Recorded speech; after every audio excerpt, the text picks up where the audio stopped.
क्या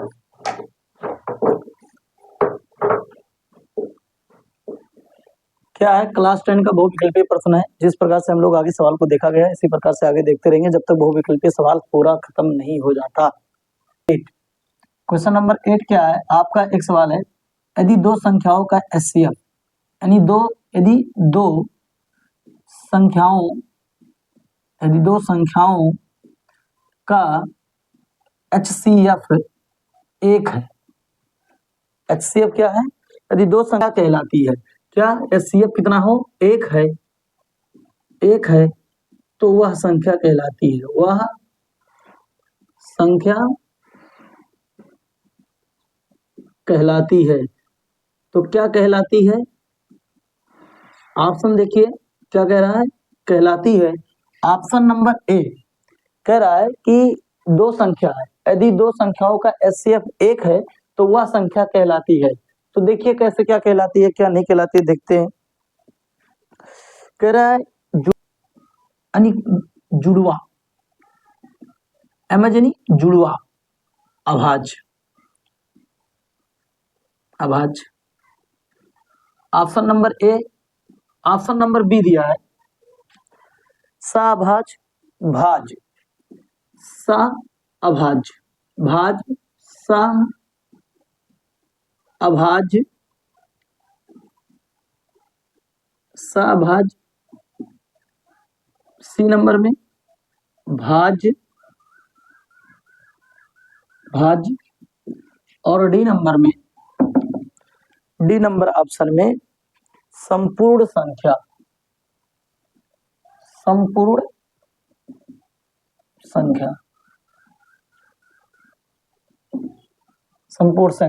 कौन सा ऑप्शन सही होगा? अब देखिए ध्यान से, एक क्वेश्चन नंबर 8 सवाल है आपका, कह रहा कि यदि दो संख्याओं का एचसीएफ एक है तो वह संख्या कहलाती है यमज यानी जुड़वा अभाज्य, साभाज्य भाज्य, संपूर्ण संख्या। तो देखिए ऐसी कोई दो संख्या हम ले लें जिसका एचसीएफ एक हो, तो अब बताइए कि ऐसी कौन सी वो दो संख्या होगी जिसको हम क्या करें, उसका एचसीएफ एक हो। तो ऐसी संख्या ले, देखिए यदि दो संख्याओं का एचसीएफ एक है तो वह संख्या कहलाती है। तो देखिए जिसका एचसीएफ एक होगा वह संख्या क्या कहलाती है, साभाज्य कहलाती है, भाज्य कहलाती है, संपूर्ण संख्या कहलाती है, या एमज यानी जुड़वा अभाज्य कहलाती है। क्या कहलाती है इसके बारे में सोचते हैं। तो देखिए पहले एक एक चीज के बारे में हम जानते हैं कि है क्या चीज है, ठीक। तो एमज यानी जुड़वा, देखिए पहले एक पॉइंट समझते हैं। ए नंबर में एमज यानी जुड़वा, यानी क्या है, जुड़वा। तो जुड़वा जो है, जुड़वा अभाज्य क्या है, जुड़वा अभाज्य क्या है, तो ये कहता है, इसका कहने मतलब ऐसी संख्या, ऐसी दो भाज्य अभाज्य संख्या जिसका अंतर क्या हो, दो हो, जिसका अंतर क्या हो, दो हो, तो वो क्या कहलाती है, जुड़वा अभाज्य कहलाती है। जैसे देखिए जिसका अंतर दो हो, किसका अंतर हो, जिसका अंतर दो हो, देखिए जिसका अंतर क्या हो, दो हो, तो वह क्या कहलाती है, जुड़वा अभाज्य कहलाती है। जैसे देखिए 3 मतलब क्या हो, अभाज्य संख्या, लेकिन वो अभाज्य संख्या हो और जिसका अंतर 2 हो। जैसे 3 और देखिए 5 में, 3 और 5 का अंतर क्या है, 2 है। अंतर कितना है, 5 में की 3 गया, 2 मिला। 7 और 9 का अंतर देखिए, 7,9 का अंतर देखिए, 5 और 7 का अंतर देखिए, 5 और 7 का अंतर देखिए, 5 और 7 का अंतर कितना है, 2 है। 7 में की 5 गया, 2, अंतर मिला 2। जैसे 11 और 13 का देखिए, 11 और 13 का देखिए, 11 और 13 में अंतर कितना है, 2, यानी 13 में की 11 गया, 2, यानी ये सब क्या है, ये सभी संख्याएं 3,5, 5,7, 11,13, ये क्या है, जुड़वा अभाज्य संख्या है, क्योंकि इनका अंतर कितना है, इन संख्याओं का अंतर 2 है, इन संख्याओं का अंतर क्या है, 2 है। तो हमें लगता है कि जुड़वा अभाज्य संख्या आपको समझ में आ गया होगा। अगर जुड़वा अभाज्य संख्या समझ में आ गया तो हम लोग फिर सा अभाज्य संख्या पे चलते हैं। देखिए सा अभाज्य संख्या क्या है, सा अभाज्य संख्या क्या है, तो सा अभाज्य संख्या क्या है, तो सा अभाज्य संख्या अभाज्य संख्या, सअभाज्य संख्या क्या है? तो इसके बारे में समझते हैं। ऐसी संख्या यानी सअभाज्य कौन संख्या? ऐसी संख्या जिसका एचसीएफ क्या हो? एक हो, तो वह क्या कहलाता है? सअभाज्य संख्या कहलाता है।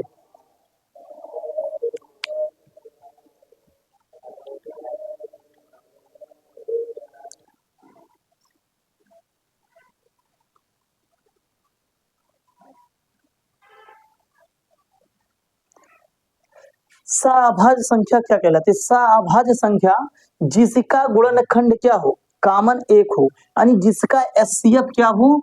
एक हो, यानी जिसका एचसीएफ क्या हो? एक हो, जिसका एचसीएफ क्या हो? एक हो, यानी उन दो संख्याओं के बीच में कोई और अन्य संख्या कॉमन ना हो, केवल एक के सिवा, तो ऐसी संख्या क्या कहलाती है? जिसे सअभाज्य संख्या कहलाती है। जैसे 2,5 देखें आप, 2,5 क्या है? 2,5, 2 और 5 का काम देखिए, 2 का फैक्टर करेंगे तो 2 कन्ने 2 हो गया, और 5 का फैक्टर करेंगे तो देखिए क्या होगा? 5 कन्ने 5 हो गया, 5 कन्ने 5 हो गया। अब देखिए 2 और 5 में क्या कॉमन है? केवल 2 और 5 में केवल क्या कॉमन है? यानी 2 का अभाज्य गुणनखंड क्या होगा? 2 क्रॉस 1 होगा, और 5 का अभाज्य गुणनखंड क्या होगा? 5 क्रॉस 1 होगा, यानी दोनों में केवल एक कॉमन है, यानी गुणनखंड क्या कॉमन है? गुणनखंड एक कॉमन है, इसीलिए क्या है? 2,5 क्या है? एक सअभाज्य संख्या है, यानी जिसका एचसीएफ क्या हो? एक हो, वह सअभाज्य संख्या होती है।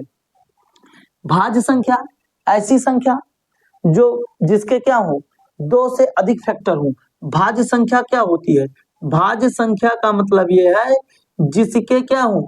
2 से अधिक फैक्टर हो, यानी 2 से अधिक, यानी 2 से अधिक फैक्टर हो, 2 से अधिक फैक्टर हो, यानी 2 से अधिक गुणनखंड हो, 2 से अधिक गुणनखंड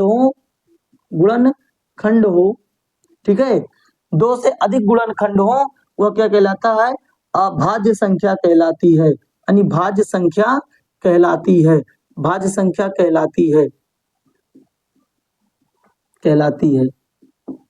ठीक, अब बताइए तीसरा बात आपको समझ में आया? सी नंबर समझ में आ गया, बी नंबर आपको समझ में आ गया, ए नंबर आपको समझ में आ गया।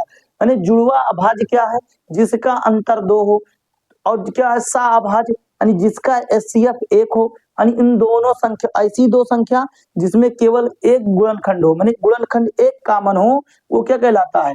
सअभाज्य संख्या कहलाता है। और भाज्य संख्या ऐसी संख्या जो 2 से अधिक फैक्टर हो, जैसे ये क्या है? भाज्य संख्या 8 क्या है? भाज्य संख्या, क्योंकि 8 के फैक्टर कितने हैं?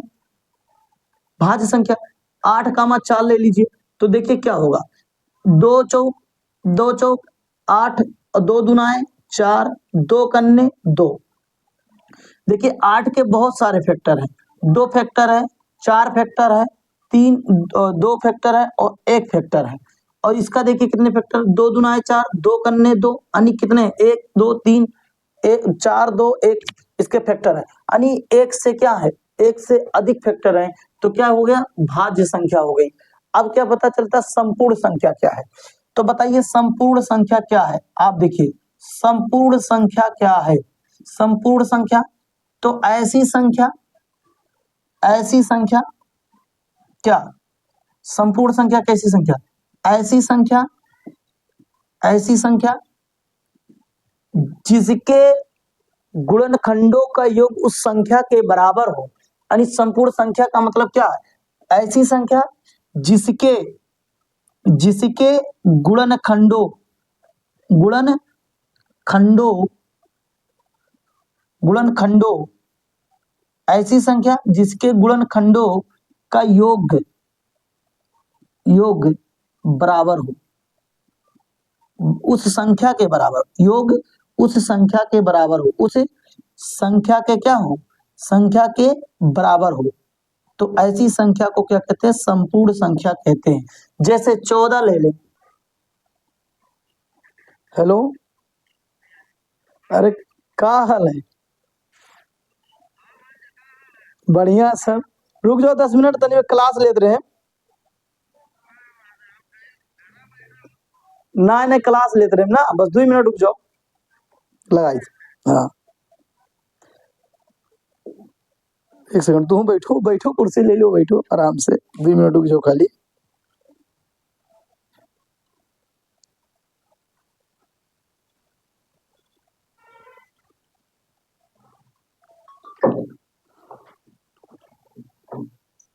वेक्टर क्या क्या होगा, यानी 28 किन किन संख्याओं से विभाज्य है, ठीक है, भाज्य है, तो 1 से भाज्य है। 28 किससे भाज्य है? 28 1 से विभाज्य है। देखिए अब इसका फैक्टर हो गया 7 हो गया। अब बताइए 28 का फैक्टर कौन कौन हो गया, यानी 28 किन किन संख्याओं से भाज्य है, तो बताइए किन किन संख्याओं से? 1 से विभाज्य, 1 से विभाज्य, 2 से विभाज्य, और 2 दुनाए 4 से विभाज्य है, और प्लस 7 से विभाज्य है, और प्लस 14 से विभाज्य है, और 28 से विभाज्य है। लेकिन क्या बता दिया, उस संख्या को छोड़कर, यानी जिसका हम फैक्टर कर रहे हैं उसको छोड़कर। अब बताइए इनका योग कीजिए, अब इनका योग कीजिए, उस संख्या के बराबर होगा कि नहीं होगा। देखिए 1 और 2 3 हो गया, और 3 और प्लस 4 7 हो गया, तो 7 हो गया, और प्लस और 7 और प्लस 7 और प्लस 14, 7 7 14 और प्लस 14 बराबर क्या हो गया? 28। बताओ 28 इस संख्या के बराबर आ गया कि नहीं आ गया? यानी ऐसी संख्या क्या कह रहा है, ऐसी संख्या जिसके गुणनखंडों का योग उस संख्या के बराबर हो। तो देखिए ये संख्या के जो गुणनखंड है इस संख्या के क्या है?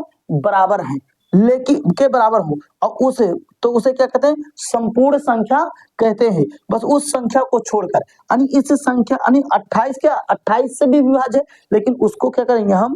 छोड़ देंगे। अब ऐसे जितनी भी संख्याएं मिलती हैं वो सब क्या होंगे? संपूर्ण संख्याएं होंगी। वो सब क्या होंगी? संपूर्ण संख्या। तो बताइए आपको संपूर्ण संख्या समझ में आया कि नहीं आया? भाज्य संख्या समझ में आया कि नहीं आया? सभाज्य संख्या समझ में आया कि नहीं आया? अब जुड़वा अभाज्य संख्या समझ में आया कि नहीं आया?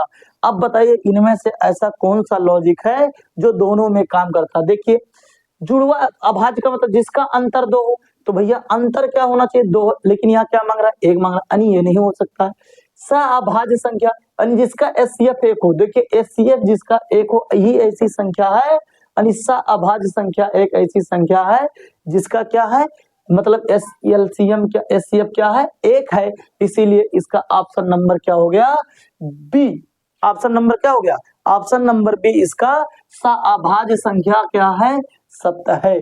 तो क्या करता है? यदि दो संख्याओं का एचसीएफ 1 है तो वह संख्या कहलाती है, तो वह कौन सी संख्या कहलाती है?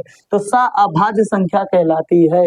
अभी देखिए अगर मैं चाहता तो मैं केवल डायरेक्ट आपको यही चीज बता सकता था, लेकिन अगर मैं ये चीज आपको बता देता तो आपको तो ना ये पता रहता, ना ये पता रहता, ना ये पता, तो फिर आपको रटके जाना पड़ता, और फिर क्या करना पड़ता? तो आपसे ऑप्शन लगाने में कहीं ना कहीं गलतियां हो जाती। इसीलिए मैंने सारे चीजों को आपको बताया, और ताकि क्या हो जाए, आपको ये सब डाउटे क्लियर हो जाए। तो बताइए क्लियर है कि नहीं क्लियर है? अभाज्य संख्या यानी option number B is right answer, लगा लीजिए। चैप्टर नंबर 1 एक्सरसाइज को हम खत्म कर देंगे। चैप्टर 1 के बहुविकल्पीय सारे सवालों को खत्म करके हम चैप्टर 2 पे पहुंच जाएंगे। तो अब बताइए क्वेश्चन नंबर 9 क्या है? क्वेश्चन नंबर 9 क्या कह रहा है? क्वेश्चन नंबर 9 कह रहा है कि 98 के अभाज्य गुणनखंड है। तो अभाज्य गुणनखंड है, तो बताइए इसके गुणनखंड कौन हो गए? अभाज्य गुणनखंड है, तो कौन से अभाज्य गुणनखंड होंगे? ऑप्शन नंबर ए। ए कह रहा है कि 2 के पावर 2 गुणे 7, यानी 2 के पावर 2 गुणे 7, यानी ए नंबर ऑप्शन ये दे दिया, और बी नंबर ऑप्शन दे रहा है, बी नंबर दे रहा है 2 के पावर 3, यानी 2 के पावर कितना हो गया? 3 गुणे 7 हो गया, यानी ऑप्शन दे रहा है, सी नंबर ऑप्शन दे रहा है, क्या दे रहा है? 2 गुणे 7 के पावर 2, और डी नंबर ऑप्शन आपका है, डी नंबर ऑप्शन आवा है 2 के पावर 2 गुणे 7, 2 के पावर 2 गुणे 7 के पावर 2। देखिए क्या सवाल आपको पता चला कि 98 के अभाज्य गुणनखंड कौन से हैं? तो अभाज्य गुणनखंड क्या है? 2 के पावर 2 गुणे 7 होगा, 2 के पावर 3 गुणे 7 होगा, या 2 के पावर 2 गुणे 7 के पावर 2 होगा, या 2 के पावर 2 गुणे 7 के पावर 2 होगा। कौन सा ऑप्शन होगा? कुछ नहीं पता। देखिए अंदाजा लगाए। देखिए अब हम लिखे 98 का अगर फैक्टर करें, गुणनखंड करें, अभाज्य गुणनखंड करें, तो अभाज्य गुणनखंड के बारे में ऑलरेडी आपको बता दिया गया है, आप प्ले लिस्ट में जाकर देख सकते हैं। केवल आपको यहाँ फैक्टर करके मैं दिखा दे रहा हूँ। 2 से काटेंगे, 4 2 जा 8, 1 बचा 18 हो गया, 9 दूना 18 हो गया, 7 क्या हो गया? 7 के पावर 2, 7 7 49 हो गया, 7 कन्ने 7 हो गया। यानी क्या मिला? 98 का अभाज्य गुणनखंड क्या है? अभाज्य गुणनखंड क्या है? अभाज्य गुणनखंड क्या है? तो अभाज्य गुणनखंड क्या है 98 के? 2 क्रॉस 7 के है। अब बताइए, हमने बताया पहले से a के पावर 1 है और गुणे में a के पावर 1 है, तो बेस समान है तो घात क्या हो जाता है? जुड़ जाता है। हो जाता कि नहीं हो जाता? बताइए, या a के पावर 2 है गुणे a के पावर 1 है, तो बेस समान है तो घात क्या हो जाएगा? जुड़ जाएगा। तो a के पावर 2 प्लस 1 यानी बराबर a के पावर 3 हो गया। इस प्रकार से तो देखिए क्या होगा, 2 एक ही मरतबा तो 2 हो गया, और गुणे 7 के पावर 1 है, 7 के पावर 1 है, तो 7 के पावर कितना हो गया? 2 हो गया। यानी क्या हो गया? 98 का अभाज्य गुणनखंड कितना आया? 2 गुणे 7 के पावर 2। तो 2 गुणे 7 के पावर 2 कहा है? 2 गुणे 7 के पावर 2, यानी सी इज राइट आंसर हो गया। पता है सी इज राइट आंसर, यानी सी क्या है? एक राइट आंसर है। तो अगर मान लेते देखें तो क्या इसका फैक्टर सही है? 7 करने 7 हो गया, 7 7 49 हो गया, 49 में 2 का गुणा करिए, 8 दूना 9 दूना 18 का 8 से लेकर 2 दूना 4 1 4 दूना 8 1 9, यानी हमारा फैक्टर सही है, इसीलिए option number C is right answer. बताओ ये एक सवाल में कहीं दिक्कत हुआ आपको? चलिए एक सवाल की तरफ और बढ़ते हैं। निम्नलिखित संख्याओं में से परमेय संख्या होगी। देखिए चलिए कह रहा क्वेश्चन नंबर 10 कह रहा कि निम्नलिखित में से परमेय संख्या होगी। यानी जो ये 4 ऑप्शन दिए गए हैं, option number A, option number B, option number C, option number D, यानी इन तीनों में से एक कौन सी परमेय संख्या है उसकी पहचान करना है। तो चलिए एक थोड़ा सा बात समझते हैं। अभाज्य संख्या तो पहले से सुन चुके हैं। तो जितने भी अभाज्य संख्याएं हैं, अगर उनका वर्गमूल ले लिया जाए, यानी क्या ले लिया जाए? अंडर रूट ले लिया जाए, तो वो सभी अभाज्य संख्याएं क्या बन जाती हैं? अपरमेय संख्या बन जाती हैं। यानी सभी अभाज्य संख्याओं का वर्ग, यानी सभी अभाज्य संख्याओं का अंडर रूट ले लिया जाए तो सभी अभाज्य संख्या क्या होगा? सभी अभाज्य संख्या क्या बन जाएंगी? सभी अभाज्य संख्या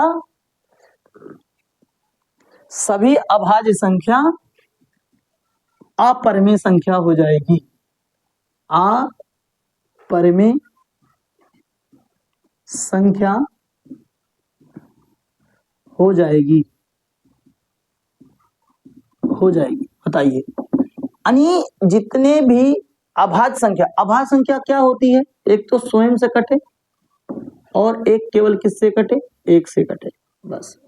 एक और स्वयं के अतिरिक्त किसी और अन्य संख्या से ना विभाजित हो, तो ऐसी संख्या को क्या कहते हैं? अभाज्य संख्या कहते हैं। जैसे 2 कन्ने 2, 3 कन्ने 3 और 1 से विभाजित होगा, 5 7 11 13 17 19 23 ...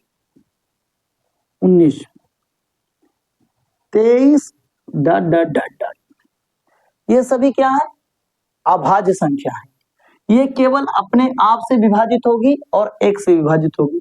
अगर इन सभी का, देखिए सभी अभाज्य संख्याओं का अंडर रूट, यानी under root 2, under root 3, under root 5, under root 7, under root 11, under root 13, under root 17, under root 19, under root 23, इन सभी संख्याओं का अंडर रूट ले जाए तो ये क्या बन जाएंगी, अपरिमेय संख्या, अपरिमेय संख्या बन जाएगी,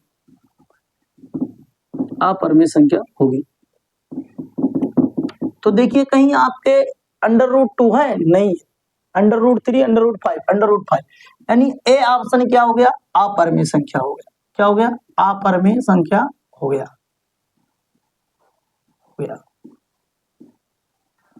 यानी हमको चाहिए क्या, यहां से तो हमको परिमेय संख्या चाहिए, तो सर जी फिर आपने क्यों बताया। चलिए देखिए एक एक ऑप्शन करके देखते हैं। सी नंबर ऑप्शन के हल करते हैं, सी नंबर ऑप्शन को हल करते हैं। अंडर रूट 1 + 4 बटे 9 सॉल्व करेंगे, 4 9 1 जा 9 और +4 अंडर रूट लगा लेंगे बटे 9, हल करेंगे 9 4 13 अंडर रूट 13 बटे 9 के सब पे अंडर रूट है यहां तक। अब इसको निकालिए, 9 को बाहर निकालिए, तो 9 का फैक्टर जब आप करेंगे तो 3 3 त्रिकाएं 9 और 3 करने 3, यानी अंडर रूट 9, अंडर रूट 9 को हम क्या लिख सकते हैं, 3 लिख सकते हैं। तो यहां से क्या होगा, अगर इसको हम देखें तो इसको हम अलग कर सकते हैं, क्या कर सकते हैं, अंडर रूट 13 बटे अंडर रूट 9। अब बताइए अंडर रूट 13 ऐसे हो जाएगा और बटे अंडर रूट 9 को क्या लिख सकते हैं, 3 लिख सकते हैं। ये तो इंटीजर हो गया। अब परमेय संख्या का डिफिनीशन क्या है, परमेय संख्या का वही डिफिनीशन है, परमेय संख्या का वही डिफिनीशन है क्या, पी बाई क्यू वाला मामला, Q does not equal to 0, P and Q क्या हूं, इंटीजर हूं, पी एंड क्यू क्या हूं, इंटीजर्स हूं यानी पूर्णांक हूं। तो अब बताइए पी बाई क्यू के रूप में है, पी बाई क्यू के रूप में है, Q does not equal to 0 भी है, लेकिन पी एंड क्यू इंटीजर्स, यानी क्यू तो इंटीजर्स है लेकिन पी इंटीजर्स नहीं है, यानी पूर्णांक कहाँ है, पूर्णांक देख लेते भाई, अभी समझाया गया है 0 1 2 3 डॉट डॉट डॉट -1 -2 ये है इंटीजर्स, यानी ये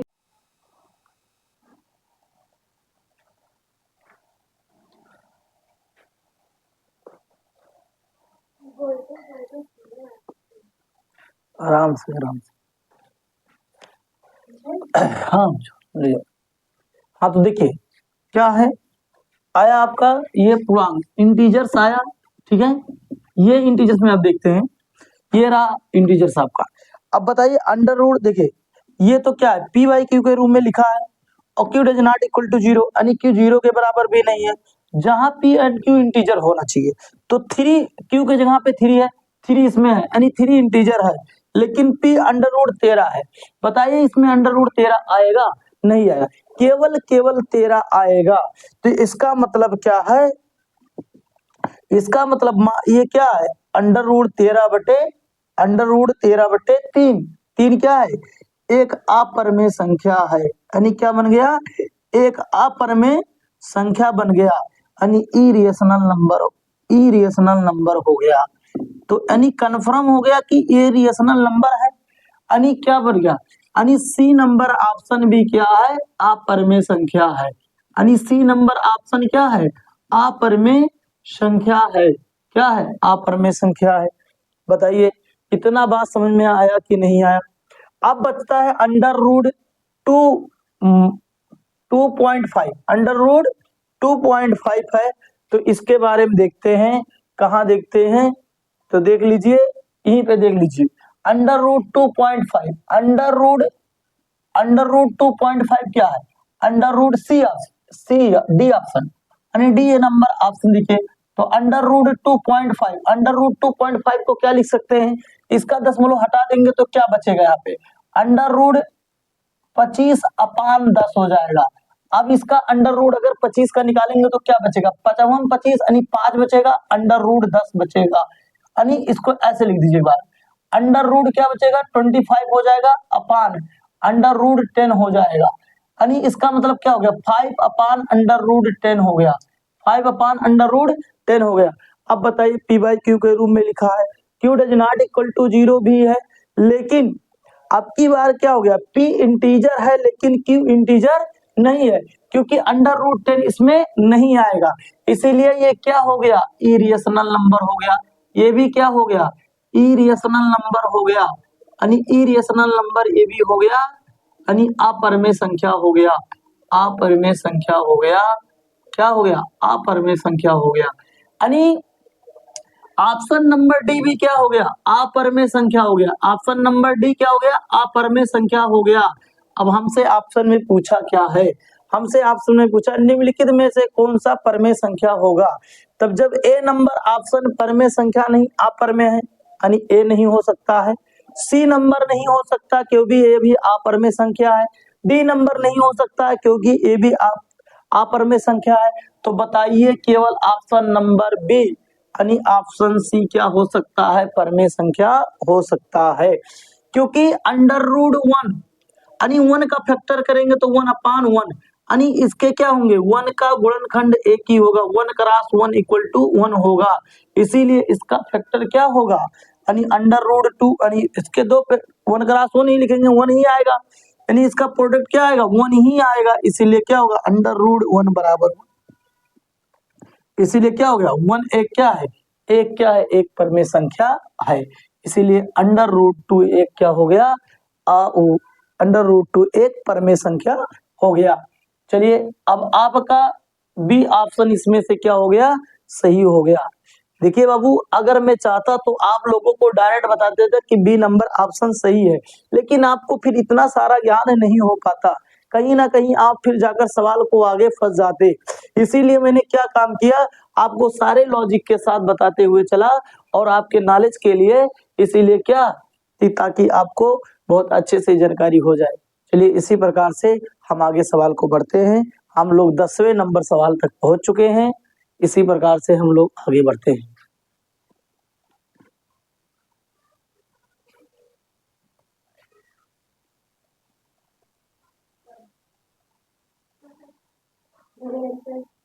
हाँ लगा दो।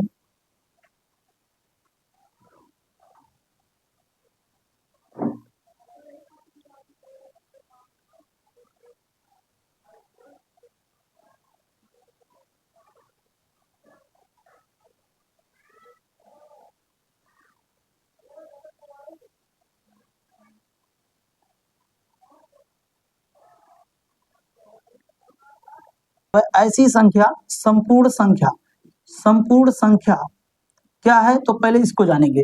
तो संपूर्ण संख्या का मतलब है ऐसी संख्या, ऐसी संख्या, ऐसी संख्या जिसके गुणनखंडों का योग उस संख्या को केवल छोड़कर, ऐसी संख्या जिसके जिसके गुणनखंडों का योग, गुणनखंडों का योग उस संख्या का योग, गुणनखंडों का योग उस संख्या के बराबर हो, उस संख्या के बराबर हो उसे संपूर्ण संख्या कहते हैं, संपूर्ण संख्या कहते हैं। बस केवल जो संख्या लेंगे उस संख्या को नहीं जोड़ेंगे। जैसे अगर हम ले लें 28 ले लें, तो अगर 28 ले लेते तो 28 का फैक्टर करेंगे तो 2 सते 2 कन्ने 2 और 2 चौके 8 और 2 सते 14, 7 कन्ने 7 और 1। अब इसके फैक्टर कितने होंगे, एक तो 28 के फैक्टर कौन कौन है, 28 का फैक्टर, तो फैक्टर कौन कौन है इसके, तो फैक्टर तो इसके 1 है, 2 है, 7 है, 14 है और 28 भी है, 28 करने 28 भी कटेगा। लेकिन हम कहें कि उस संख्या को छोड़कर, उस संख्या को छोड़कर यानी उस संख्या को छोड़कर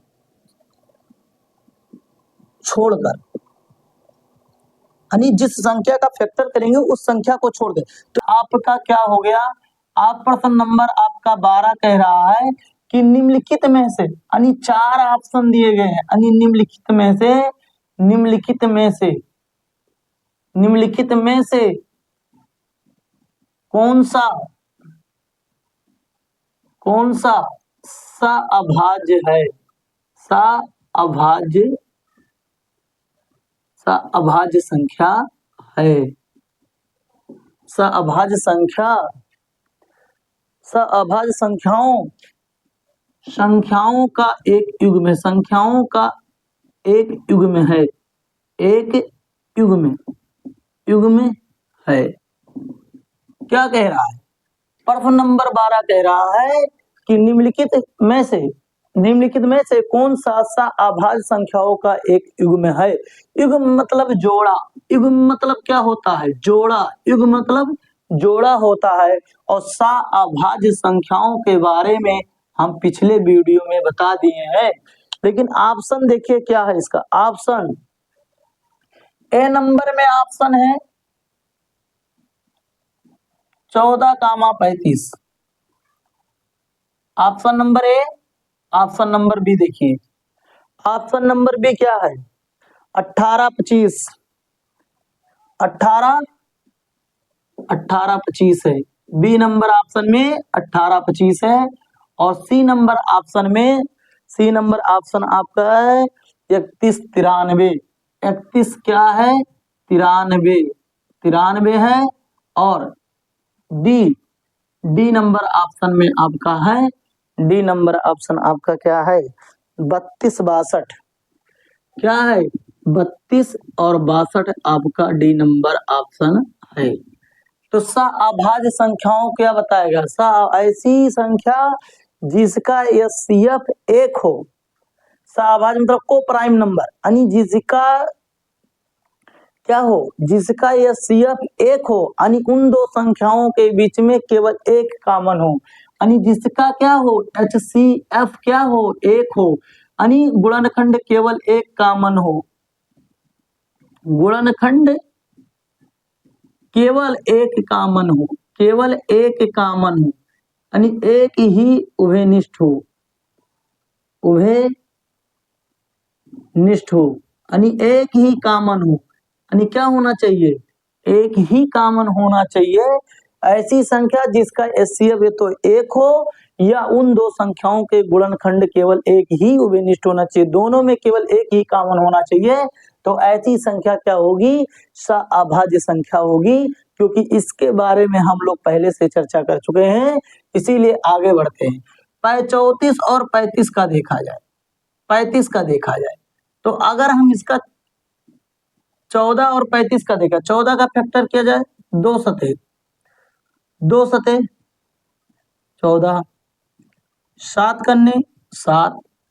35 में देखा जाए तो 3 7 बचे, 5 सतह 35, 7 करने 7।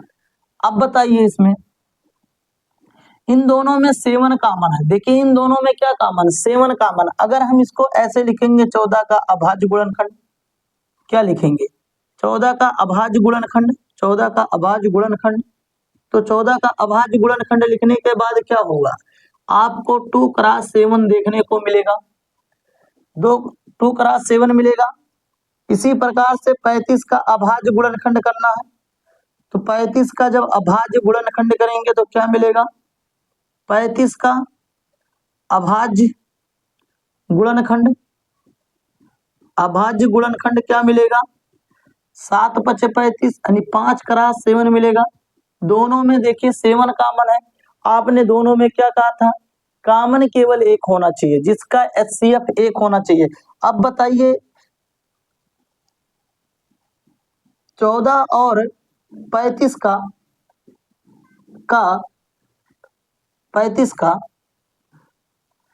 14 और 35 का मासा यानी क्या? एचसीएफ बराबर क्या होगा? जो दोनों में कॉमन हो तो 7। अब बताइए भैया यहाँ जब 7 आ गया तो बताइए एचसीएफ कितना होना चाहिए? अभाज्य के लिए 1 होना चाहिए। यहाँ कितना आ गया? 7, यानी ए ऑप्शन तो नहीं हो सकता, ए ऑप्शन तो नहीं हो सकता। इसी प्रकार से हम सी ऑप्शन पे चलते हैं या डी ऑप्शन पे चलते हैं। डी ऑप्शन देखिए क्या कह रहा है? 32 कह रहा है, 32 और 62 दिया है। तो 32 का अगर फैक्टर करेंगे तो क्या होगा? 16 दूना 32, 2 8 16, 2 चौके 8, 2 कन्ने 2 दुनाए 4, 2 कन्ने 2। 62 का करेंगे तो 16 दूना 2 से कटेंगे तो 32 दूना सॉरी 31 दूना 62। अभी 31 आ गया। 31 एक ऐसी संख्या है जो केवल अपने आप से कटेगी, यानी 31 कन्ने 31 हो गया। लेकिन आप इस प्रकार से जब निकालेंगे तो देखिए तो दोनों में कॉमन है, तो बताइए इसका एचसीएफ यहाँ से क्या मिलेगा, यानी 32 और 35 का, 32 और 64 का, दो तिहाई 6, 2 कन्ने 2, 2 तिहाई 6, 2 कन्ने 2, 31 कन्ने। 32 और 62 का एचसीएफ क्या होगा, एचसीएफ 2 होगा। क्या होगा, 2 होगा। और एचसीएफ कितना चाहिए, 1 चाहिए। तो बताइए ये भी नहीं होगा, यानी ए ऑप्शन और डी ऑप्शन तो खत्म हो गए कि ए नंबर और डी नंबर नहीं हो सकता। तो होगा क्या, ये तो बी होगा, ये तो सी होगा, ये तो बी होगा, ये तो सी होगा। तो देखते हैं दोनों में क्या कॉमन है, दोनों में क्या कॉमन है देखते हैं।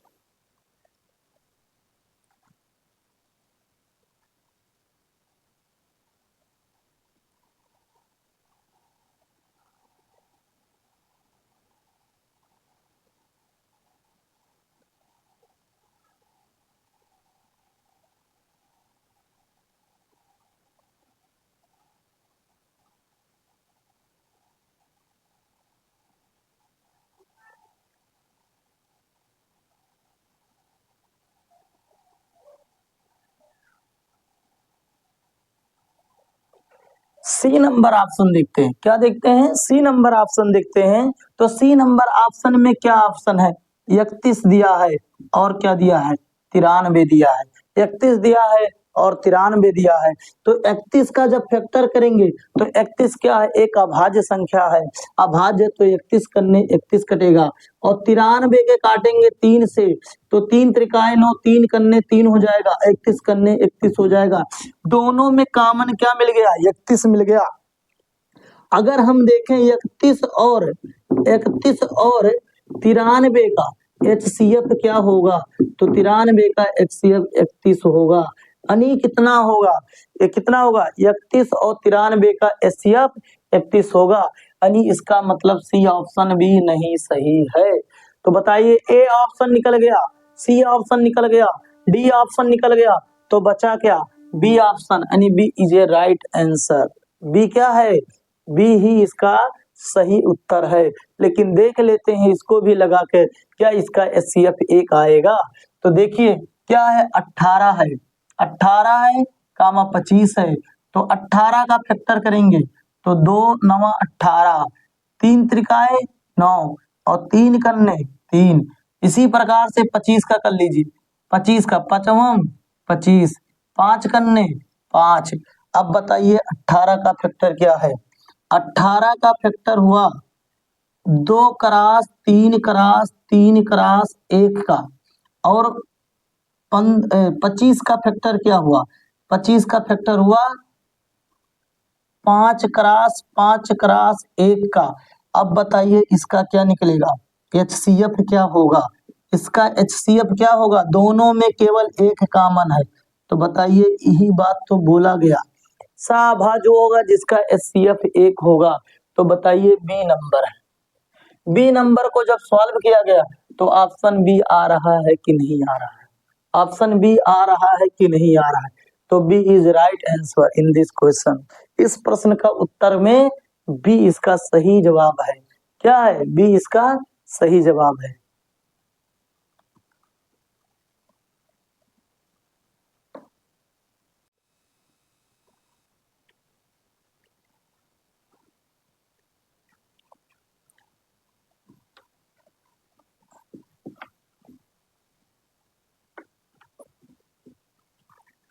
कितना बढ़िया से तो वहाँ जाते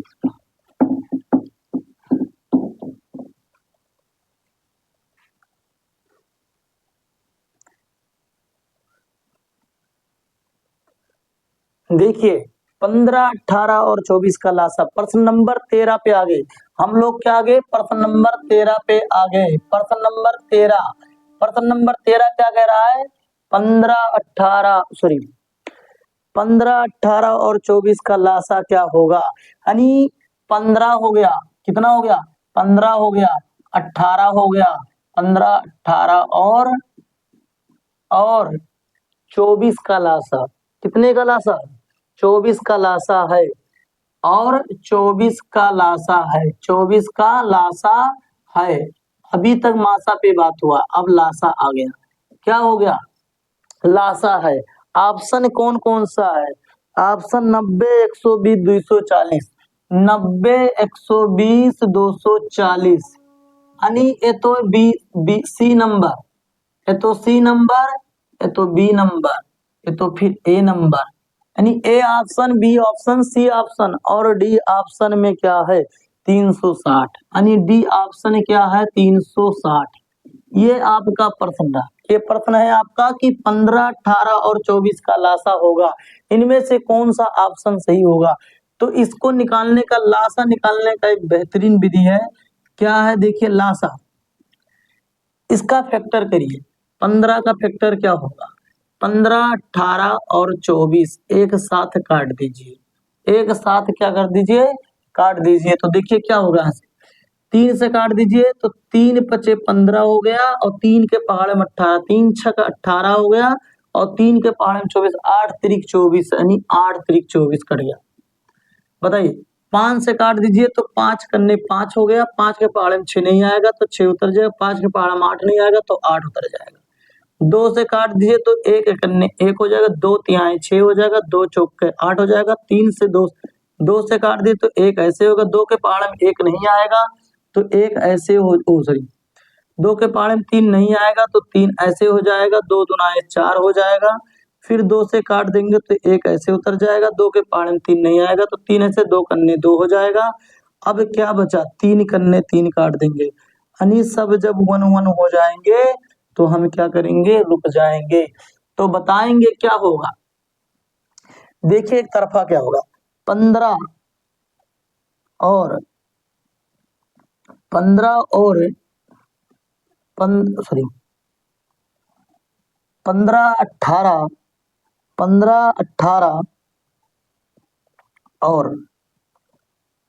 18 और 24 का लासा, 24 का लासा क्या होगा? तो 24 का लासा क्या होगा? तो देखिए ऑप्शन क्या है, फैक्टर इसके क्या है? 3 क्रॉस 5 क्रॉस 2, 3 मरता 2, 1 2 3 क्रॉस 3। देखिए बाबू, 3 3 5 5 2 2 2 2 2 2 3 3। अब इसका सब गुणा कर दीजिए। 5 तिहाई 15, 15 दुनाए 30, 30 दुनाए 60, तो यहाँ तक के कितना आ गया? 60। और क्या हो गया? 60 हो गया, और 3 दुनाए 6, 6 छक 36, यानी 36 हो गया। एक जीरो है तो एक जीरो, यानी 360 इसका क्या हो जाएगा? राइट आंसर हो जाएगा, यानी डी ऑप्शन क्या हो गया? डी ऑप्शन सही हो गया। तो इस एक तरह से इस तरह लासा निकाला जा सकता है। दूसरा लासा निकालने की विधि देखिए, दूसरा देखिए कैसे निकालेंगे। 15 का फैक्टर कर लेंगे अलग से, 3 पचे 15, 5 करने 5। फिर इसी प्रकार से 18 का फैक्टर कर लेंगे, 2 9 18, 3 त्रिकाय 9, 3 करने 3। इसी प्रकार से 24 का कर लेंगे, 2 12 दुना 24, 2 छक 12, 2 तिहाई 6 और 3 करने 3। आप सभी का लिख लेंगे। 15 का अभाज्य गुणनखंड, अभाज्य गुणनखंड,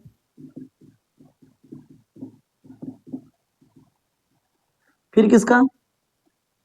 15 का अभाज्य गुणनखंड क्या होगा? 3 क्रॉस 5। बताएं। इसी प्रकार से 18 का अभाज्य गुणनखंड,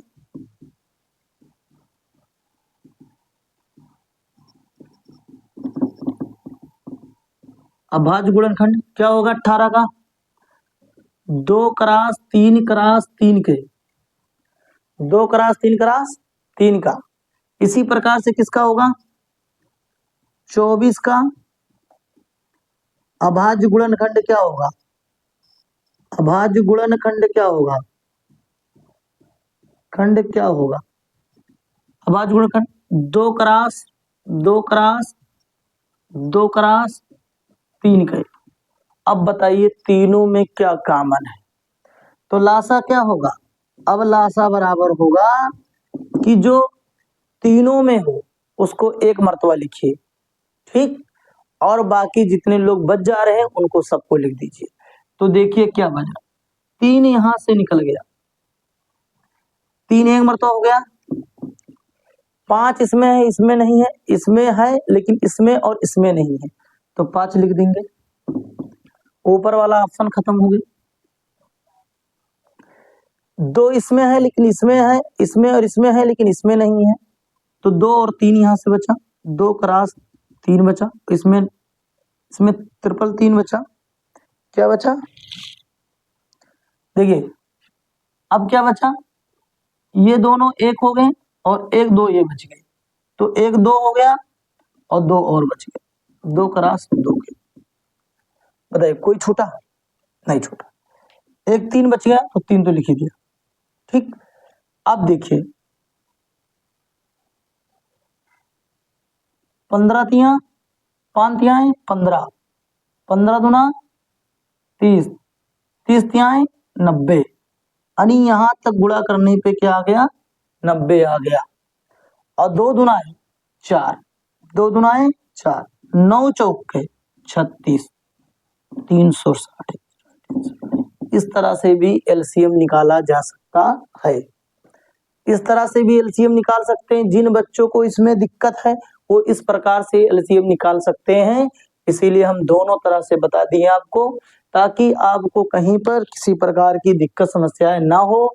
अगर देखिए मैं चाहता हूं तो इसको डायरेक्ट बता सकता था कि एलसीएम इसका क्या होगा, लेकिन क्या दिक्कत है, आप ये चीज सीख नहीं पाते, इसीलिए इसमें ऑप्शन नंबर डी क्या है, राइट आंसर है, ऑप्शन डी क्या है, राइट आंसर है।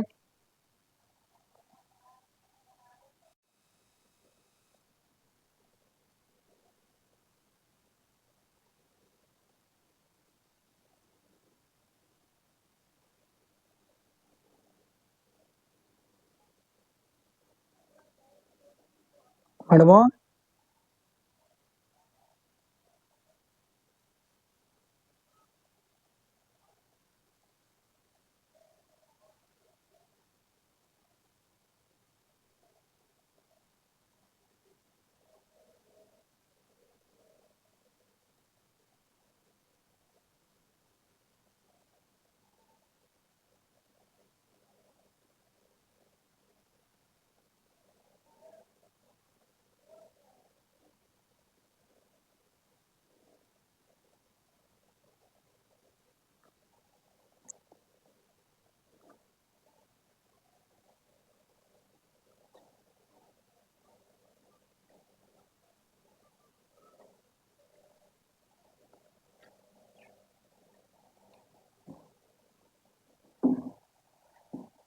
ये आपका एक सवाल है, भाज्य भाजक भागफल और शेषफल में क्या संबंध है।